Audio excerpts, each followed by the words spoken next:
ज्यांच्या युवक क्रांती दलाच्या चळवळी पाहत आम्ही मोठे झालो आणि तिथून प्रेरणा घेऊन पुढे पत्रकारितेमध्ये आलो, चळवळीमध्ये कधी कधी घुसलो, ते डॉक्टर कुमार सप्तर्षी, अनवर राजन आणि माझ्या भावांनो, बहिणींनो, मित्रांनो आणि मैत्रिणींनो, मी कुमार सप्तर्षींचा आभारी आहे की त्यांनी गांधी स्मारक निधीच्या या व्याख्यानमालेत मला बोलवलं. सुरुवातीला स्पष्ट करतो की रूढार्थाने मी गांधीवादी नाही. गांधींचे अनेक मुद्दे, त्यांच्या आयुष्यातले अनेक टप्पे मला पटत नाहीत. जात विश्लेषणाच्या बाबतीमध्ये गांधींपेक्षा मला बाबासाहेब आंबेडकर जवळचे वाटतात. स्वातंत्र्य, समता, बंधुतेच्या लढाईमध्ये स्वातंत्र्य आणि बंधुता सोडलं आणि समता जर फोकस केली तर त्यातही मला डॉक्टर आंबेडकर अधिक जवळचे वाटतात. तरीसुद्धा मोहनदास करमचंद गांधी या माणसाचं आणि त्यातून पुढे घडलेल्या महात्म्याचं आयुष्यभर मला आकर्षण वाटत आलेलं आहे. माझ्या दृष्टीने गांधी हे कोडं आहे, जे कोडं सोडवण्याचा प्रयत्न अनेक लेखकांनी, विचारवंतांनी, इतिहासकारांनी केला, पण हे पूर्णपणे कोडं आपल्याला उलगडलंय का हा प्रश्न माझ्या मनात आहे. जसं आईन्स्टाईन म्हणाला होता की गांधी नावाचा माणूस या पृथ्वीतलावरून जन्माला आला आणि जगला आणि आता आपल्याला सोडून गेला, यावर विश्वास बसत नाही, असं एक अभूतपूर्व असं व्यक्तिमत्व होतं. विल्यम शिरर यांच्या गांधी या पुस्तकाचा अनुवाद मी 1982 साली केला. महात्मा गांधींवरचं हे अत्यंत महत्त्वाचं पुस्तक आहे, कारण विल्यम शिरर हे तुम्हाला माहीत नसेल तर सांगतो, rise and fall of third Reich या हिटलरवरच्या जगप्रसिद्ध पुस्तकाचे लेखक आहे, ज्याच्या आधारे विग कानिटकरांनी नाझी भस्मासुराचा उदय असतं हे पुस्तक लिहिलं. त्यांचं हे गांधींवरचं पुस्तक भारतात जेवढं गाजायला पाहिजे तेवढं गाजलं नाही, पण त्या काळी म्हणजे 1982 साली माझगावकरांच्या माणूसमध्ये मी त्याचा अनुवाद केला होता. गांधी माणूस तर होतेच, गांधी महात्मा तर होतेच, पण माणूस म्हणून काय होते हे पुस्तक वाचून कळतं. स्वतः शिरर, जो शिकागो ट्रिब्यूनचा रिपोर्टर होता, तो गांधींबरोबर 1929 ते 1931 या 2 वर्ष राहिलेला होता. सकाळी महात्मा गांधी मॉर्निंग वॉकला निघायचे, तिथपासून तो त्यांच्याबरोबर राहायचा. त्यांनी मिठाचा सत्याग्रह बघितला आणि त्यांनी जे अनुभव लिहिलेले या पुस्तकात, प्रत्येक तरुणांनी आणि तरुणींनी हे पुस्तक वाचायला हवं असं मला वाटतं. हे पुस्तक कदाचित तुम्हाला बाजारात आता उपलब्ध मिळणार नाही, कारण मी अलीकडे चौकशी केली तेव्हा मला असं कळलं की ॲमेझॉनवर हे पुस्तक उपलब्ध नाही आहे. पण जिथे कुठे लायब्ररीत गांधी हे पुस्तक मिळेल ते जरूर वाचा. लुई फिशर वगैरेची गांधी चरित्र तर आपल्याला माहिती आहे, पण सध्या रामचंद्र गुहानी जे गांधी चरित्र त्यांच्या ट्रायोलॉजीतलं 3रं आणि शेवटचं पुस्तक लिहिलं आहे, ते नुकतंच मी वाचायला सुरुवात केली आहे, कारण गुहांच्या हातात काही नवीन कागदपत्र लागलेली आहेत आणि पुन्हा एकदा थक्क व्हायला होतं. गांधी, महादेवभाई देसाई यांचे संबंध 50व्या वर्षात गांधी नावाचा महात्मा रवींद्रनाथ टागोरांच्या भाचीच्या प्रेमात पडला होता हे आजपर्यंत आपल्याला कळलं नव्हतं. तिथून ते विड्रॉ कसे झाले, सहकार म्हणजे 50 वर्षाचा माणूस जो एक देशातला सगळ्यात मोठा राजकीय नेता असतो आणि जो सगळ्या त्यागाच्या गोष्टी आपल्याला सांगतो, तोही प्रेमात पडतो, हे आपण विसरता कामा नये. ही प्रेमाची महती आहे. या नव्या पुस्तकातून ते आपल्याला कळतं. गांधी आणि आंबेडकर यांच्यातले नवे संबंध कळतात. पहिल्या भेटीमध्ये आंबेडकरांना गांधी कसे ब्राह्मण समजले होते हे कळतं. गांधी हे असं कोडं आहे जे कधी उलगडेल की नाही मला माहीत नाही, पण हे जे नवीन पुस्तक राम गुहांचं आहे, years that change the world, Mahatma Gandhi years that change the world, ते जरूर वाचा. गांधींवर नवा प्रकाश त्यांनी या 1000 पानी पुस्तकात टाकलेला आहे. त्यांची आधीची 2 पुस्तकं मिळून 1000 पानी होती. परवा गुहा मुंबईत आले तेव्हा मी त्यांना विचारलं, तुम्ही एवढं लिहिता कधी आणि केव्हा? कारण 3 पुस्तकं मिळून 2000 पानांत त्यांनी गांधींचं विश्लेषण केलेलं आहे, गांधींच्या सगळ्या गोष्टी सांगितलेल्या आहेत, गांधींवरची नवी कागदपत्र शोधून काढलेली आहेत. ही 3 पुस्तकं जी आहेत, इंडिया बिफोर गांधी का गांधी बिफोर इंडिया पहिलं, दुसरं हे पुस्तक, आणि तिसरं इंडिया आफ्टर गांधी, म्हणजे 1948 ते आत्तापर्यंत. ही 3 पुस्तकं जरूर वाचा. मला असं कायम वाटत आलं आहे की प्रत्येक माणसामध्ये कुठेतरी एक गांधी दडलेला आहे. तो तुम्हाला सतत हलवत असतो आणि बाहेर यायचा प्रयत्न करत असतो. तो कोणत्या क्षणाला कधी कुठच्या रूपाने बाहेर येईल सांगता येत नाही.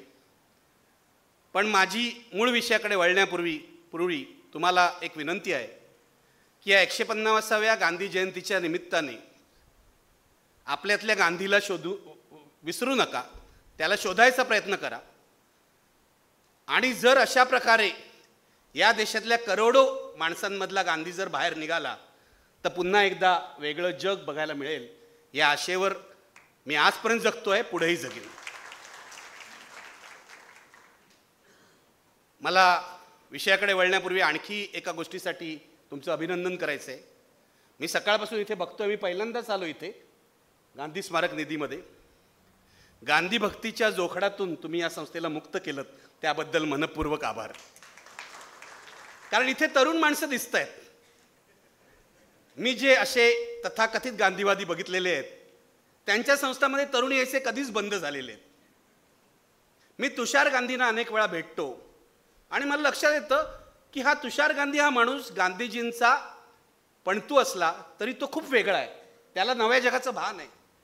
जे गांधीजींना होतं, तुषार गांधी मला नेहमी सांगतात, महात्माजी आज जिवंत असते तर त्यांनी सुद्धा मोबाईल वापरला असता. इतका गांधी हा माणूस बदलत होता. He was ready to change. प्रत्येक क्षणाला, प्रत्येक मिनिटाला तो बदलत होता. म्हणून मला यांचं पुन्हा एकदा अभिनंदन करायचं आहे आणि गांधी अधिक जाणून घेण्याचा प्रयत्न करा. अच्छा, तुषार गांधी इथे ट्रस्टी आहेत, चांगली गोष्ट आहे. कारण गांधींचा खून या देशातल्याच माणसांनी केला आणि दुर्दैवाची गोष्ट या पुणे शहरातल्याच माणसांनी केला. पण माझ्या मते गांधींचा खून जो नथुरामनी केला तो एकमेव खून नाही. स्वतंत्र भारताच्या इतिहासामध्ये गांधीवाद्यांनी गांधींचे अनेक वेळा खून केले, त्यानंतर गांधी विरोधकांनी खून केले, तरी सुद्धा गांधी मेला नाही हे लक्षात घ्या. हे गांधींचं सगळ्यात मोठं वैशिष्ट्य आहे. हा जगातला असा एक नेता आहे की ज्याच्यावर आपण टीका करू शकतो, कठोर टीका करू शकतो, ज्याला शिव्या देऊ शकतो आणि कोणीही मारायला येणार नाही तुम्हाला. अगदी स्थानिक नेत्याला जरी आपण शिव्या दिल्या, कडक शब्दात बोललो तर कोणीतरी येतं, धमकीचा फोन तरी येतो. पण गांधी हा असा नेता आहे की ज्याच्यावर कितीही टीका करा, त्याला वेडं वाकडं उलटं सुलटं बोला, तरीही हात उचलण्याचा आदेश तो आपल्या अनुयायांना मृत्यूनंतरही देत नाही. पण आजचा विषय गांधी नाहीये. गांधींवर कधीतरी मी नंतर बोलीन. आजचा विषय अघोषित आणीबाणीचं आव्हान असं आहे. मित्र, मला तुम्हाला सांगायचं आहे, या देशामध्ये अघोषित आणीबाणी आहे असं माझं मत आहे. मी हे लिहिलं अनेक वेळा, टेलिव्हिजनवरून सांगितलं, व्हिडिओमधून सांगितलं. मी काही विचारवंत नाही आहे. मी एक साधा पत्रकार आहे.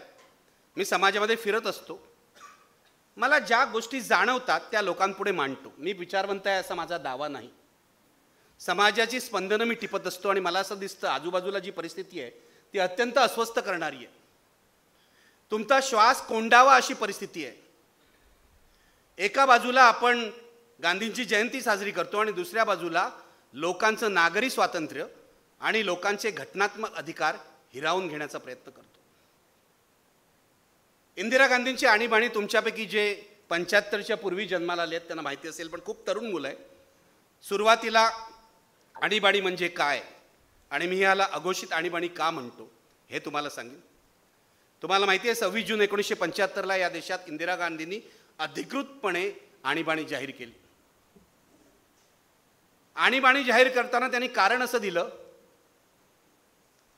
की या देशातली अंतर्गत परिस्थिती बिघडलेली आहे. त्यापूर्वी या देशामध्ये जेव्हा चीनचं युद्ध झालं 1962 साली, तेव्हा 1965 साली आणि 1971 साली 3 वेळा सरकारने आणीबाणी जाहीर केली होती. पण ती एक्सटर्नल जो शत्रू होता, एक्सटर्नल जे संकट होतं त्यासाठी जाहीर केली होती आणि युद्ध संपताच ती ताबडतोब मागे घेण्यात आली. इंदिरा गांधींनी या देशाच्या इतिहासात पहिल्यांदाच इंटरनल शत्रूचा, अंतर्गत शत्रूचा मुकाबला करण्यासाठी आणीबाणी जाहीर केली. इंदिरा गांधींनी 2 गोष्टी केल्या. एक तर 25 जूनच्या रात्री सर्वच्या सर्व प्रमुख विरोधी नेत्यांना तुरुंगात घातलं. सप्तर्षी तुरुंगात होते, अनवर राजन तुरुंगात होते, आपल्याला माहिती आहे अनेक लोक तुरुंगात होते. सर्व विरोधकांना तुरुंगात टाकलं. दुसऱ्या बाजूला घटना दुरुस्ती करून लोकांच्या मूलभूत अधिकारांवर गदा आणली. आणि हे लक्षात घ्या, इंदिरा गांधींनी हे सगळं अत्यंत लोकशाही मार्गाने केलं होतं. त्यांनी कोणालाही अप्रत्यक्षपणे काही सांगितलं नाही. त्यांना लोकसभेत बहुमत होतं, त्यांनी बहुमताची आपली सत्ता वापरली, घटनादुरुस्त्या केल्या आणि नागरी स्वातंत्र्यावर आघात केला. मला लोक विचारतात की आता तुम्ही अघोषित आणीबाणी म्हणता, कुणाला तुरुंगात टाकलंय? विरोधक तर बाहेर आहेत, तुम्ही तर बोलू शकताय. नागरी स्वातंत्र्यावर आघात कुठे झालाय?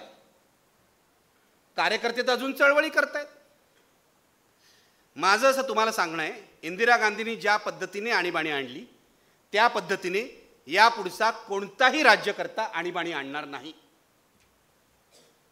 आता जी आणीबाणी आलेली आहे आणि आणली जाते ही अप्रत्यक्ष आणीबाणी, हे लक्षात घ्या.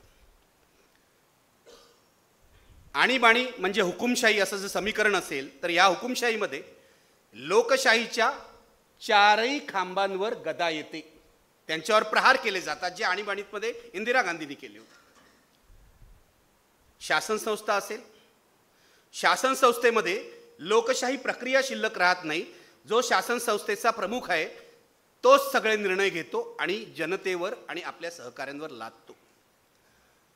आणीबाणीमध्ये विधिमंडळ किंवा संसद दोघंही आपला खरा आवाज उमटवू शकत नाही. आणीबाणीमध्ये न्यायव्यवस्थेला जाणीवपूर्वक कीड लावली जाते आणि आणीबाणीमध्ये माध्यमांचा आवाज बंद केला जातो. इंदिरा गांधींनी या देशाच्या इतिहासात पहिल्यांदाच प्रेस सेन्सॉरशिप लागू केली. तुम्हाला माहिती आहे घटनेच्या 19 कलमानुसार या देशामध्ये आविष्कार स्वातंत्र्य आहे, वृत्तपत्र स्वातंत्र्य नावाची गोष्ट आपल्या घटनेमध्ये नाही. या आविष्कार स्वातंत्र्याचा एक भाग म्हणून वृत्तपत्र स्वातंत्र्य येतं, माध्यम स्वातंत्र्य येतं, पण ते सर्व नागरिकांच्या आविष्कार स्वातंत्र्याचा एक हिस्सा म्हणून येतं, हे विसरू नये. त्याच्यावर त्यांनी गदा आणली. आम्ही तरुण होतो तेव्हा आणीबाणीमध्ये, माहीत नव्हतं काय होतंय. जेपींची चळवळ गुजरातमध्ये झाली, बिहारमध्ये झाली, प्रचंड मोर्चे निघत होते. त्या काळामध्ये टेलिव्हिजन फारसं नव्हतं. दिल्लीमध्ये जयप्रकाशांच्या सभेला गर्दी होऊ नये म्हणून त्या काळातला सगळ्यात लोकप्रिय चित्रपट बॉबी हा दूरदर्शनवर दाखवण्यात आला होता. तरी सुद्धा गर्दी झाली. लोक जायचे तिथे जातातच. बॉबीही काही लोकांनी बघितला असेल. पण सिंहासन खाली करो, जनता आ रही है, ही त्यावेळची घोषणा होती. सुरुवात झाली होती भ्रष्टाचाराच्या मुद्द्यापासून. गुजरातमध्ये एका हॉस्टेलमधला, मेसमधला भ्रष्टाचाराचा मुद्दा होता. तो मोठा होत होत असा व्यापक झाला, राष्ट्रव्यापी झाला की भ्रष्टाचार हा प्रमुख मुद्दा बनला. गुजरातची लागण बिहारला झाली आणि मग देशव्यापी आंदोलन सुरू झालं, ज्यामध्ये सर्व राजकीय पक्ष उतरले जेपींचं नेतृत्व मान्य करून.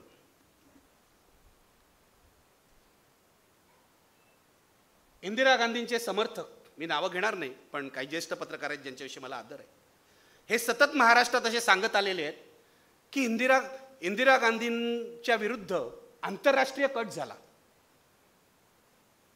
सतत सांगत आले आहेत. त्यावेळेला इंदिरा गांधी हे बोलत होत्या मैं कहती हूं गरीबी हटाओ, वो कहते हैं इंदिरा हटाओ, असं त्यांनी भाषण केलं होतं. माझ्या विरुद्ध आंतरराष्ट्रीय कट केला आहे आणि त्यामध्ये CIAचा हात आहे हे इंदिरा गांधींनी आपल्या मुलाखतीमध्ये सांगितलेलं आहे. देशामध्ये सरकार विरोधी मोठं आंदोलन उभं राहिलं की लोक विरोध करायला लागले. जनमत आपल्या विरोधात गेलं की ही सत्ताधाऱ्यांची सोपी क्लुप्ती आहे. इंदिरा गांधी तेव्हा जे बोलत होत्या इतिहासाची पुनरावृत्ती होते असं म्हणतात. आता कोण बोलतंय हे मी तुम्हाला सांगायची गरज नाही. माझ्या विरुद्ध ग्लोबल अलायन्स झालाय मित्रो.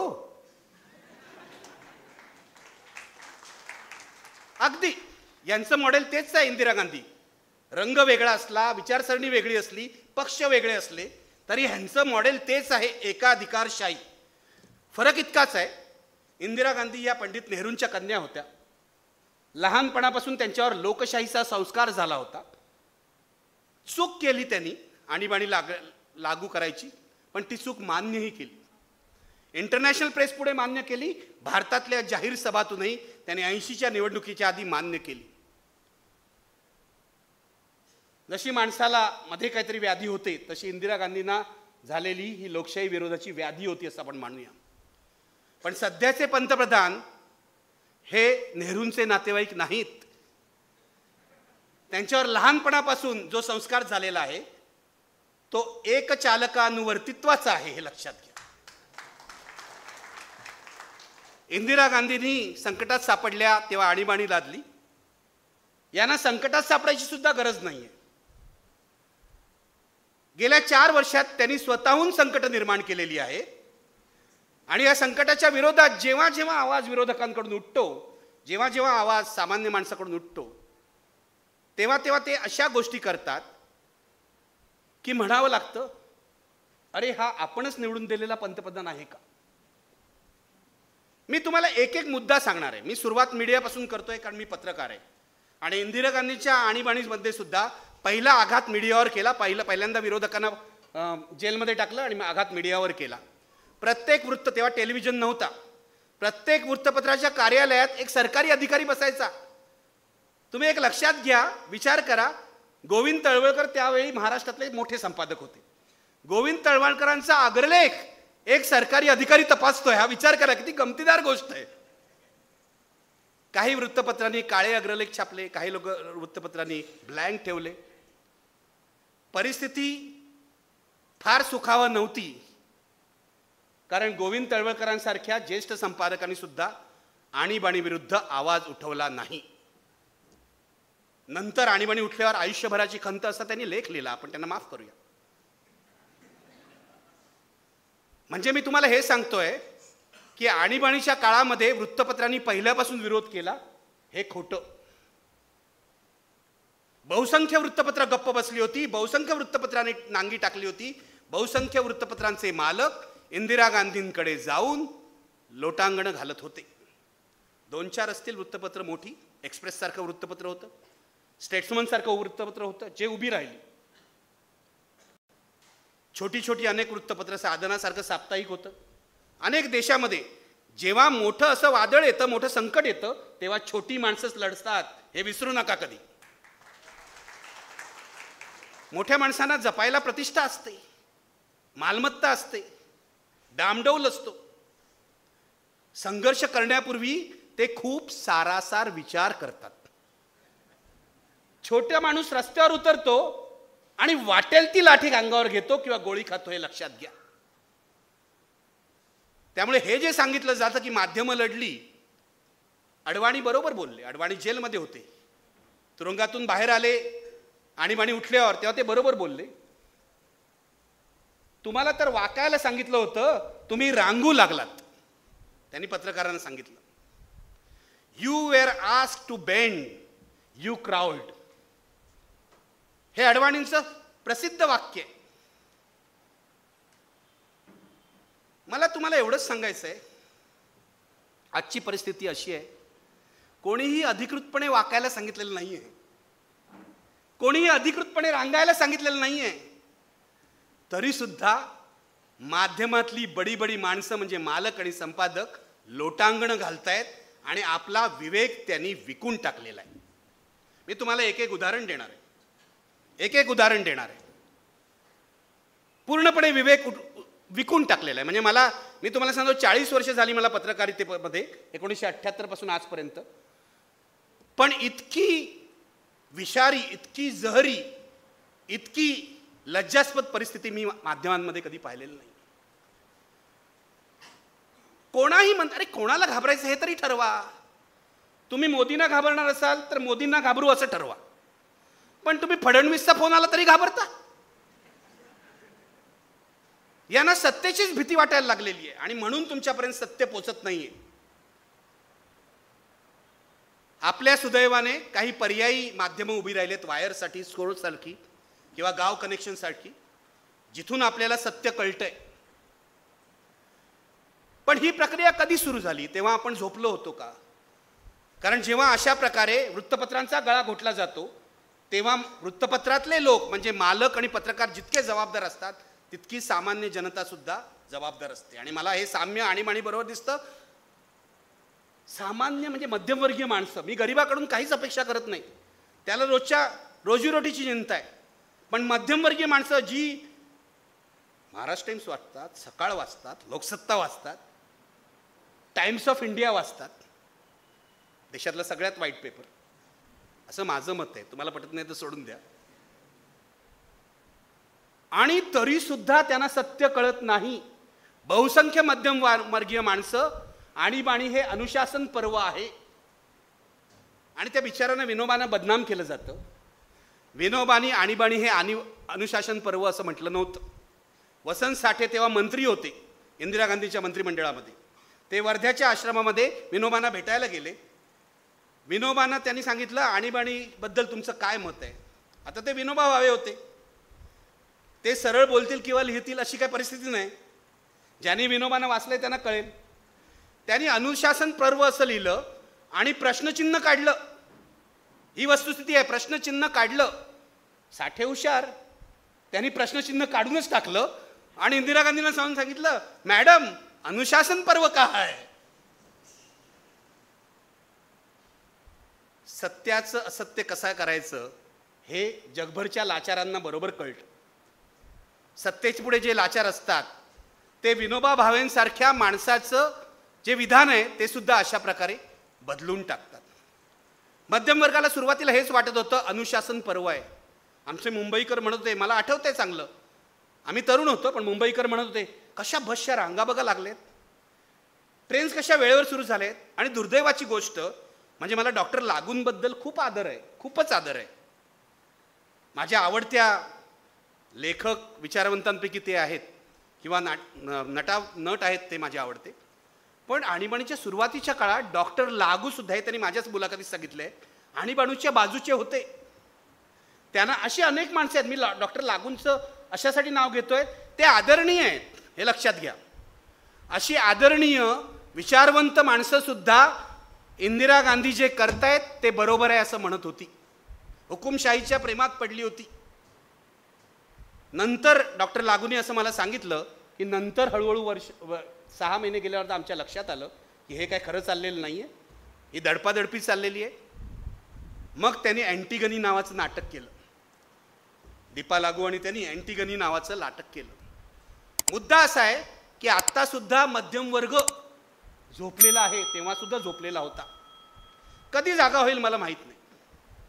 पण मी मॉलमध्ये जाणारी माणसं बघतो, मी ट्रेनमधून चाललेली माणसं बघतो, मी बसमधून चाललेली माणसं बघतो आणि माझ्या मनात प्रश्न येतो, माझं मन अस्वस्थ होतं.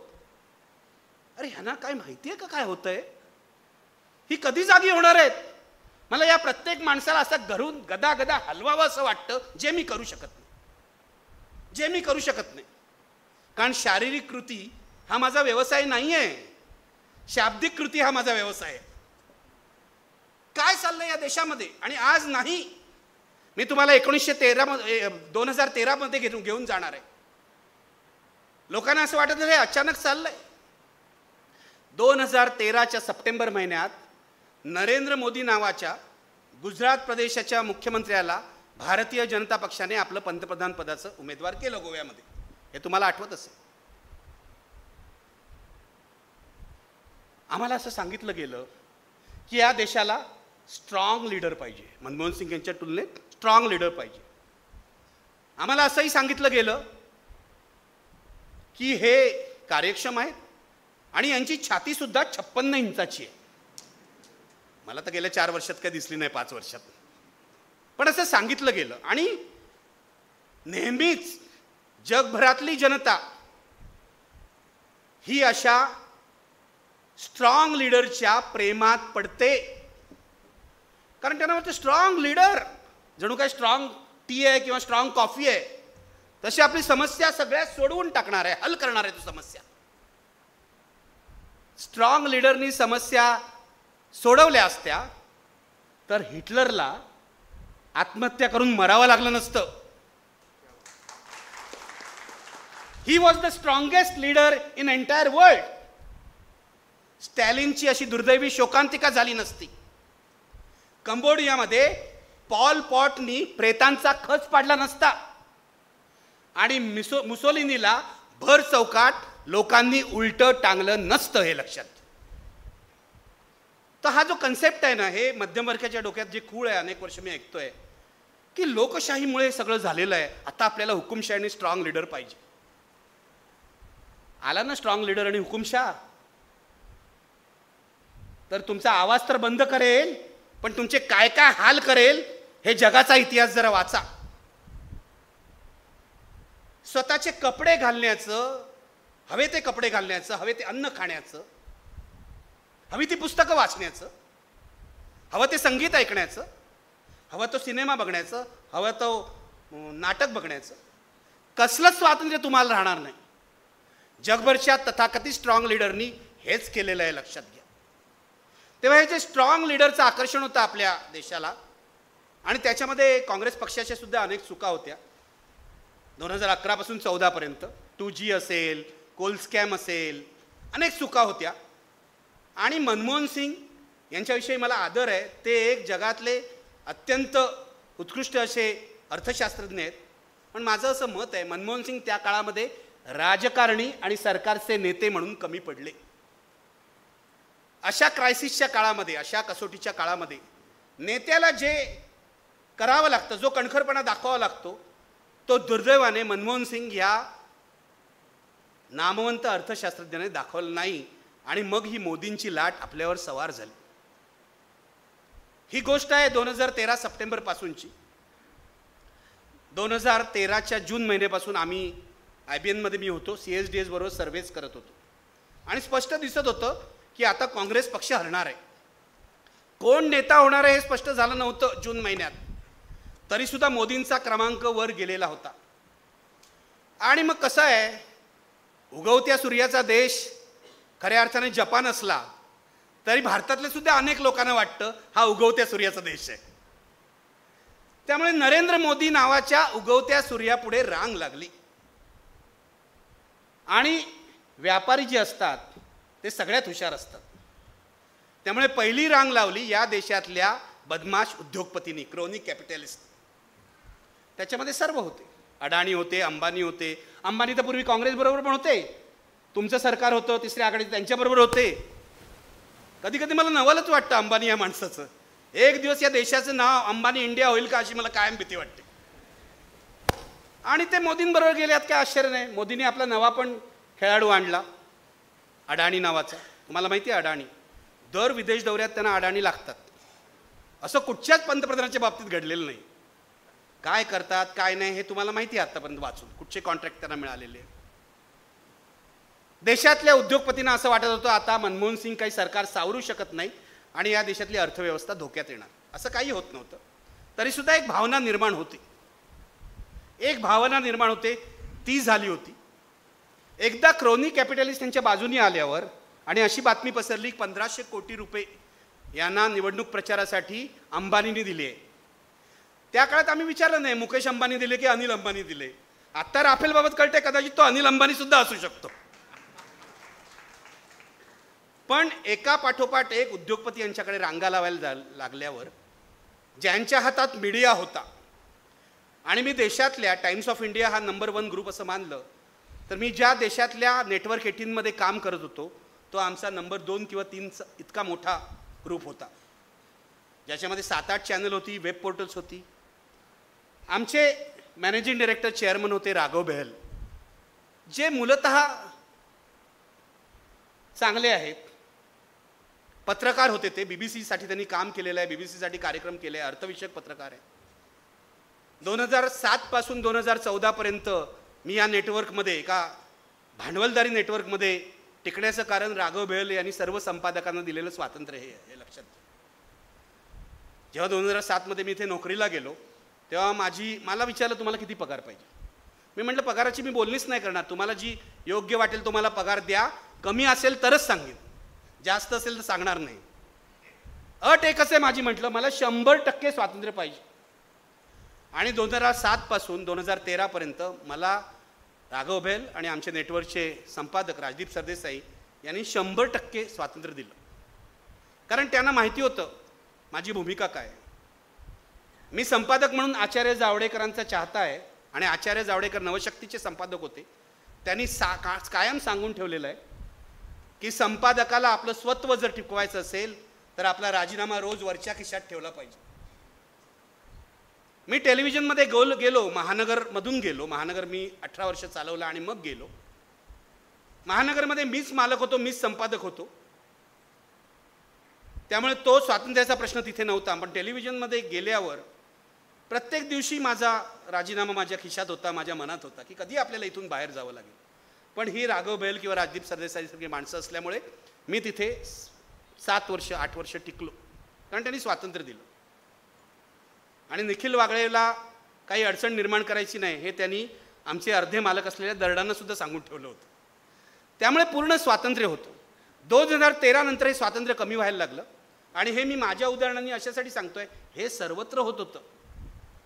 आमचे मालक राघव बेहल यांनी एक प्लॅटफॉर्म तयार केला. त्याचं पहिल्यांदा नाव होतं टॉक राईट. मग त्यांना संपादकांनी सगळ्या पटवलं, हे टॉक राईट म्हणजे फारच होतं. मग त्यांनी काहीतरी टॉक इंडिया वगैरे असं केलं नाव. आणि पहिला मोठा इव्हेंट दिल्लीत झाला, जिथे वक्ते होते नरेंद्र मोदी. नरेंद्र मोदी यांना प्लॅटफॉर्म उपलब्ध करून देण्यासाठी हे करण्यात आलं. आणि नरेंद्र मोदींनी एकच अट घातली तिथे की राघव बेहल यांनी मला प्रश्न विचारायचे, आमच्या नेटवर्कमधला सगळ्यात मोठा संपादक जो होता राजदीप सरदेसाई यांनी एकही प्रश्न विचारायचा नाही तरच मी येणार. ही अट होती मोदींची. झाला कार्यक्रम, सक्सेसफुल झाला. राजदीप सरदेसाईंना गप्प बसवण्यात आलं. आम्ही सगळे अस्वस्थ, अरे होतंय का, आमच्या संपादकाला तुम्ही प्रश्नच विचारू देत नाही. पण ही स्ट्रॅटेजी होती.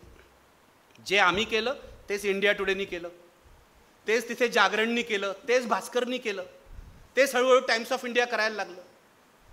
2014ची निवडणूक ही नरेंद्र दामोदरदास मोदी एकटे लढले नाहीत. 2014ची निवडणूक हे नरेंद्र मोदी, क्रोनी कॅपिटलिस्ट आणि मीडिया यांच्या अलायन्सनी लढवली, हे लक्षात घ्या. नंतर आकडे आले की आम्ही टेलिव्हिजनवर दरवेळेला नरेंद्र मोदींची भाषणं दाखवायचो. नरेंद्र मोदी हे प्रभावी व्यक्ती आहेत हे मला मान्य करायला लागायचं. मला ते आवडत नाहीत. याचं कारण मी मधु दंडवत्यांपासून अटल बिहारींपासून सगळ्यांची भाषणं ऐकलेली आहेत. ज्योतिर्मय बसू असतील, हिरेन मुखर्जी असतील, महाराष्ट्रातही चांगले वक्ते मी ऐकलेले आहेत. डावीकडचे असतील, उजवीकडचे असतील, सर्व चांगले वक्ते मी ऐकलेले आहेत. जयप्रकाशानं मी ऐकलं आहे. बाळासाहेब ठाकरेंच्या ऑलमोस्ट सगळ्या सभा मी कव्हर केलेल्या आहेत. सो मला सांगायचा मुद्दा हा की समकालीन नेते, मोदींच्या समकालीन नेते या बाबतीत अगदीच उजवे होते, कमजोर होते. म्हणून कदाचित मोदींचं एकसुरी वक्तव्य लोकांना प्रचंड प्रभावी वाटलं. हे माझं विश्लेषण आहे. मोदींच्या सभा आम्ही दाखवत होतो. आम्हाला वरतून मॅनेजमेंटकडूनच आदेश होता की मोदींची सभा दाखवली पाहिजे. आणि एक गोष्ट तुम्हाला सांगतो, ज्यांच्या सभेला TRP मिळतो ती आम्ही का दाखवायची नाही? आम्ही राज ठाकरेंची सभा दाखवतो. कारण महाराष्ट्रात राज ठाकरे हा एकमेव नेता आहे अजूनही, त्यांचं राजकारण ठीक नसलं तरी, की ज्यांच्या सभेला TRP मिळतो. त्यावेळेला जेव्हा राज ठाकरेंची ती मनसे सुरू झाली तेव्हा आमच्या ऑफिसमधले कर्मचारी सुद्धा उभं राहून काम सोडून त्यांची सभा ऐकायची. तोच प्रकार मोदींच्या बाबतीत होत होता. तोच प्रकार. याचा अर्थ लोकांच्या मनाला कुठेतरी त्यांनी हात घातला होता, हे आपल्याला मान्य करायला पाहिजे. लोकांना प्रभावित केलं होतं. त्या इलेक्शनमध्ये मी तुम्हाला काही आकडे सांगतो. नरेंद्र मोदींना टेलिव्हिजननी जी जागा दिली, स्पेस दिली, ती 30% अधिक होती. नंबर 2 नेता होता त्या इलेक्शनमध्ये ज्याला मीडियाने सर्वाधिक स्पेस दिली मोदी नंतरची, तो अरविंद केजरीवाल होता. Because Kejriwal was a news maker. 11%, 30%, 11%. आणि सगळ्यात मोठा नंतर जो विरोधी पक्ष झाला त्यावेळेस सत्ताधारी पक्ष होता, त्या पक्षाचे नेते होते राहुल गांधी. राहुल गांधींना टेलिव्हिजनने किती स्पेस दिली? 2%. 2% हे प्रमाण आहे, हे प्रत्यक्ष आकडे आहेत. मी जे म्हणतो मोदी, मीडिया आणि क्रोनी कॅपिटलिस्ट यांची युती झाली ती अशा प्रकारे. जेव्हा वल्लभभाई पटेलांच्या पुतळ्याचं भूमिपूजन झालं गुजरातमध्ये, तेव्हा इथे तरीसुद्धा मला स्वातंत्र्य होतं. तेव्हा मी माझी रिपोर्टर पाठवली अलका धुक्कर गुजरातमध्ये. तिथले स्थानिक गावकरी जे आहे ते आंदोलन करत होते त्या भूमिपूजनाच्या विरोधामध्ये. एकाही मीडियाने हे दाखवलं नाही. आम्ही दाखवलं, IBN लोकन मराठीनी आमच्या नेटवर्कनी त्यावर बहिष्कार टाकला. कारण बहुधा असं ठरलं होतं दिल्लीत की वागळेला तिथे महाराष्ट्रात काय करायचं ते करू दे, आपण इथून दाखवायचं नाही. एकाही मीडियाने ते दाखवलं नाही. मोदींविषयी जास्तीत जास्त पॉझिटिव्ह, लोकांवर परिणाम करतील अशा गोष्टी. मोदी निवडून येणारच होते, मी तुम्हाला सांगतो. CSDSचे सर्वे जे दाखवत होते मोदींची लोकप्रियता सर्वाधिक होती. मोदींना समाजाच्या सर्व स्तरातून मत देत होते लोक. म्हणजे लोकांना गारूड झालं होतं या तथाकथित स्ट्रॉंग लीडरचं. हे लक्षात घ्या. मी तुम्हाला हे अशासाठी सांगतोय की हे पंतप्रधान बनण्याआधीच मीडियावर सेन्सॉरशिप सुरू झाली. आणि कोणी सांगितलं? मोदी हा हुशार माणूस आहे, त्यांची शैली वेगळी आहे. त्यांना लक्षात आलं या पत्रकारांशी बोलण्यात काही अर्थ नाही. करण ठापरचा किस्सा घडला होता, त्याचा मुलाखत सोडून मोदी गेले होते. या पत्रकारांशी बोलण्यात काही अर्थ नाही. या पत्रकारांच्या नाड्या कोणाच्या हातात आहेत? त्यांच्या मालकांच्या हातात आहेत. आपण मालकांशी डायरेक्ट डील करू. त्यांनी डायरेक्ट डील सर्व मालकांशी केलं आणि या देशातल्या प्रमुख टेलिव्हिजन चॅनल्सना आणि वृत्तपत्रांना त्या निवडणुकीमध्ये भाजपने सर्वाधिक जाहिराती दिल्या. पहिल्या पानावर ज्यांचा फोटो निवडणुकीच्या मतदानाच्या दिवशी येतो त्यांच्या विरोधात अग्रलेख लिहिण्याची हिंमत कोणता संपादक दाखवेल? ज्याला नोकरी घालवायची आहे तोच दाखवेल. कोणता रिपोर्टर संपादकाकडे बघतो तो संपादकाची काय लाईन आहे? संपादकाची लाईन मोदीच्या बाजूनी आहे, मग मी कशाला मोदीच्या विरोधात बातमी देऊ? प्रत्येकाला आपली रोजीरोटी कशी चालणार हा प्रश्न आहे, जो आणीबाणीत सुद्धा सर्व अधिकाऱ्यांना आणि सर्वांना पडला होता. म्हणून इंदिरा गांधी वाटेल तर दमनचक्र चालवू शकल्या. इथे मोदींनी न सांगताच लोक त्यांच्या पुढे लीन झाले. हे तुम्ही लक्षात घ्या, पूर्णपणे लीन झाले. आणि मग मी काय पत्रकारांना दोष देत नाही, काय त्यांनाही घर आहे, त्यांनाही मुलं बाळ आहेत, घर चालवायचं असतं. पण माझं घर महत्वाचं की माझी पत्रकारितेच महत्वाची? मी माझ्या पत्रकारितेचा आत्मा टिकवणार की नाही असा प्रश्न विचारणारा गांधी जेव्हा तुमच्या मनात निर्माण होतो तेव्हा गडबड होते बघा. मग तुम्हाला अस्वस्थ वाटायला लागतं. मी पहिल्यापासून भाजपचा विरोधक आहे, कारण भाजप घटनेवर विश्वास ठेवत नाही असं माझं मत आहे. पण भारतीय जनता पक्षाच्या प्रवक्त्यांना माझ्या कार्यक्रमात रोज मी स्थान दिलेलं आहे. मी त्यांना प्रश्न विचारीन. पत्रकारिता ही न्यूट्रल असावी अशा मताचा मी नाही आहे. किंबहुना मी नव्या विद्यार्थ्यांना सांगतो की तुमच्या वर्गात जे शिकवतात पत्रकारिता न्यूट्रल असावी, हे चूक आहे. पत्रकारिता तटस्थ असता कामा नये. पत्रकारिता लोकशाहीचा चौथा खांब आहे. दुबळ्या घटकाच्या बाजूनी, अन्यायग्रस्ताच्या बाजूनी ती उभी राहिली पाहिजे. पण पत्रकारिता वस्तुनिष्ठ असायला हवी.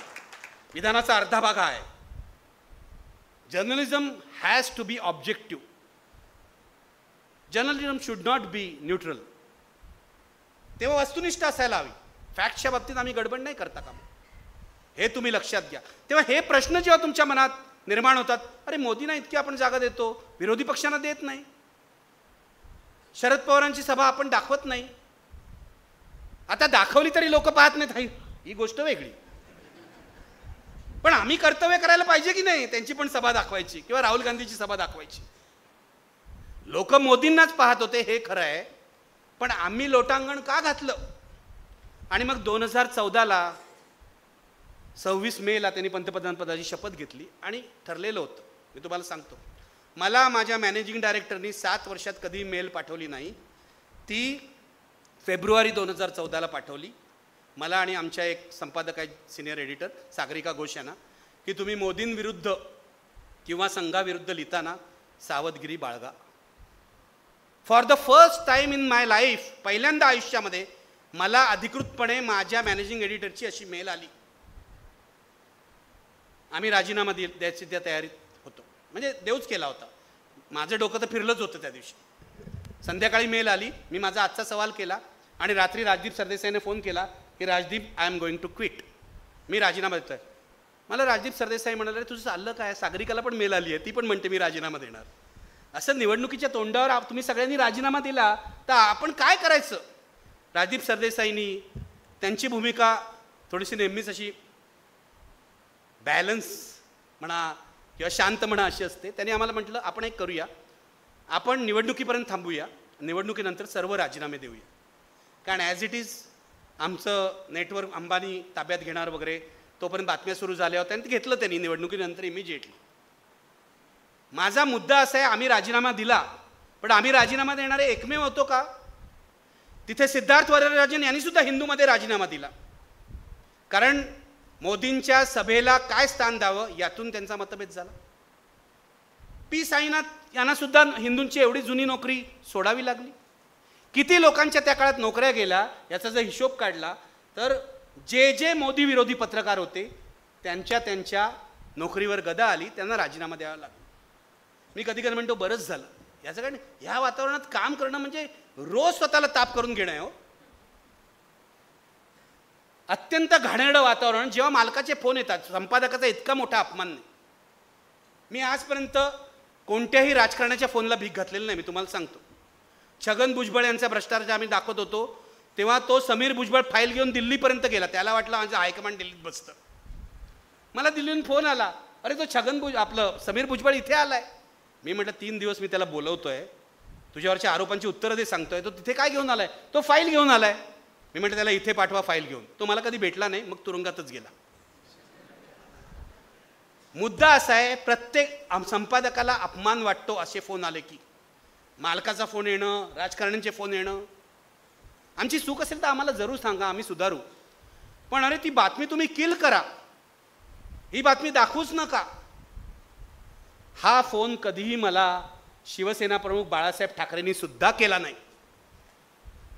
मी जे लिहित होतो, बातम्या छापत होतो, त्यांना आवडत नव्हतं, त्यांनी ठोकलं मला. पण फोन नाही केला त्यांनी, हे लक्षात घ्या. त्यांनी मारलं मला, 4 वेळा मारलं.